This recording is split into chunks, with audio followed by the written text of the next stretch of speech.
Halika, pasukin natin ang silid ng science. Dito ay makakita ko pa rin ang mga dinosaur. Puro dinosaur ata dito sa Pampanga. Ito may mga itlog pa.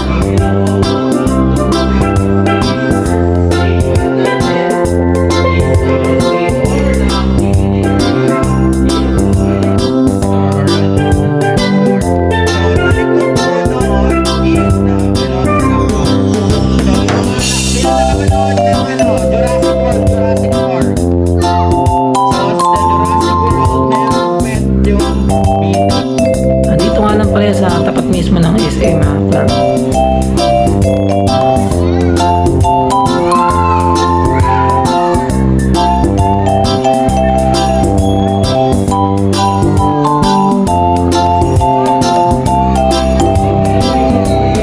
Andito sa kabilang silid makikita mo naman ang iba't ibang uri ng organ ng tao. Katulad ng heart, large intestine, mga buto, yan. Pagpasok ng kabilang silid, ay pwede lang mag-enjoy ng mga kids na para sila sa